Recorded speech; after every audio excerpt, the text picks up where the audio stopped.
Du coup, moi je vous invite plutôt à raisonner différemment.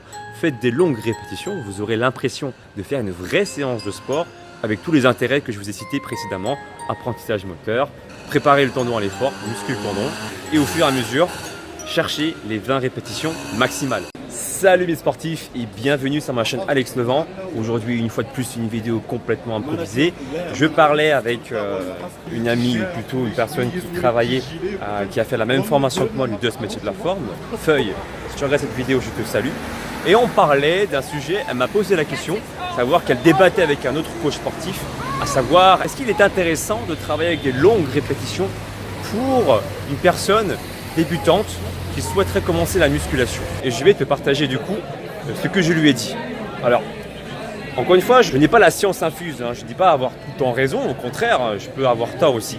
Et dans ces cas-là, partagez-moi aussi votre opinion dans la barre des commentaires. Avant même que je t'explique ma façon de voir les choses, n'oublie pas, c'est important en tant que vidéaste, d'activer la petite cloche de notification qui se trouve à côté du bouton abonner pour que tu puisses ne louper aucune vidéo, aucune future vidéo.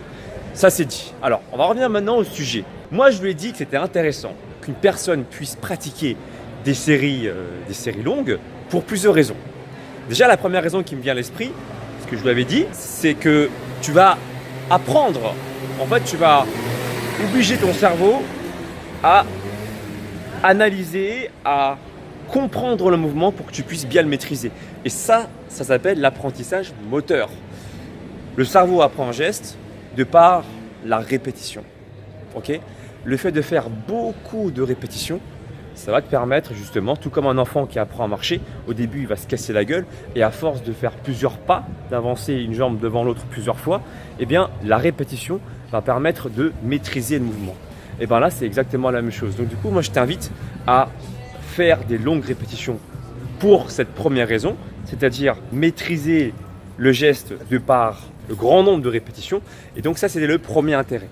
Deuxième intérêt qui me vient à l'esprit, c'est de préparer les tendons à l'effort. Alors, je m'explique. Le muscle grossit en premier et le tendon grossit aussi également.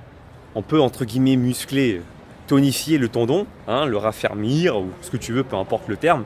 Le muscler, on va dire ça comme ça. Mais il se muscle un peu plus tard, hein, ou bien il prend plus de temps. Le fait même de faire déjà de longues répétitions, ça insinue que la charge ne sera pas trop importante pour que la personne puisse faire le mouvement plusieurs fois. Donc le muscle va quand même se renforcer, va quand même se muscler, mais aussi le tendon. Ça veut dire que dans un prochain cycle, par exemple, je sais pas moi, dans 2-3 semaines, hein, ou un mois, ou un peu avant, si la personne a été assidue et régulière dans ses entraînements, elle pourra porter plus lourd. Et le tendon sera déjà prêt pour supporter justement la nouvelle charge.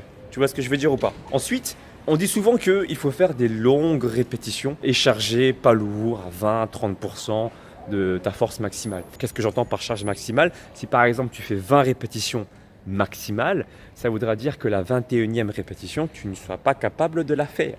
D'accord? Alors, certains vont vouloir s'arrêter à 20 répétitions sans se fatiguer. Au début, ça peut se comprendre. Pour pouvoir bien apprendre le mouvement, moi, je préfère qu'un débutant puisse faire le mouvement sans pourtant s'épuiser, mais apprendre la technique, bien se placer. Le fait même de répéter le mouvement en dehors de la charge, c'est aussi quelque chose d'intéressant pour un débutant. Mais au fur et à mesure, voilà, de semaine en semaine, de séance en séance, plus il va apprendre à maîtriser son mouvement et plus je l'inviterai à s'orienter plus vers du 20 répétitions maximales. Toujours en restant sur cette logique de faire beaucoup de répétitions pour toujours apprendre le mouvement, mais en même temps insérer cette notion d'intensité. D'accord? Donc faire du 20 répétitions maximales au fur et à mesure. Très souvent quand on dit 4 séries de 20 répétitions maximales, il est normal que la deuxième, la troisième et la quatrième série, tu ne puisses pas faire tout le temps 20 répétitions maximales. Ok? Ça concerne surtout la première série. Si la première série, tu arrives à faire 20 répétitions maximales et que la deuxième série, tu en fasses moins, c'est pas grave, c'est normal. Il y a la fatigue musculaire qui s'installe quelque part. Donc, à partir de là, c'est normal que la deuxième série, troisième et quatrième série, tu fasses peut-être 20 au début. Après, deuxième série, peut-être que tu en feras 17. Troisième série, peut-être que tu en feras que 15. Et quatrième série, peut-être que 12. D'accord? Et au fur et à mesure, avec la même charge, avec le même temps de repos intersérie, tu vas voir que ce nombre de répétitions va augmenter au fur et à mesure. Ça voudra tout simplement dire que tu auras progressé, que tu auras pris du muscle. C'est pas une bonne nouvelle ça? Pour moi, ça l'est. Alors, Je vais terminer par un troisième ou un quatrième argument, c'est une notion psychologique. La personne qui commence une activité physique n'a pas envie de se retrouver en échec. D'accord ? Donc le fait même de porter déjà quelque chose de lourd, de faire du 10-12 répétitions, il n'y a pas grand intérêt, déjà elle va se blesser.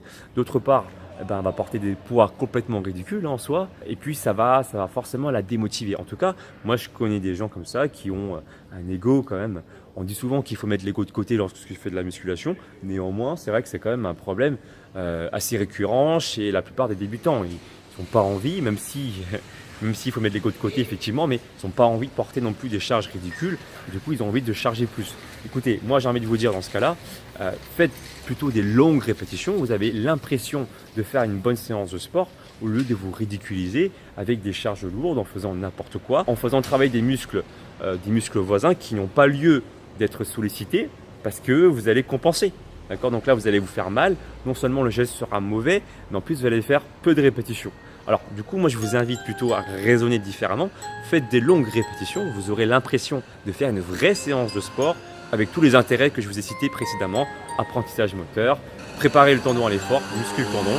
Et au fur et à mesure, cherchez les 20 répétitions maximales. Mettez le pouce en l'air si vous aimez mon travail. Moi j'aime bien du coup improviser maintenant. Je trouve ça que c'est vachement plus ludique et beaucoup plus même productif pour moi. Je trouve que c'est bien de m'exprimer directement comme ça sans pour autant préparer quelque chose parce que du coup on devient aussi plus fort. Voilà, bah écoutez, suivez-moi également sur les réseaux sociaux si vous m'aimez bien. Facebook, Instagram, Snapchat et Twitter. Et puis moi je vous dis à très bientôt pour une nouvelle vidéo. Allez, bisous, ciao.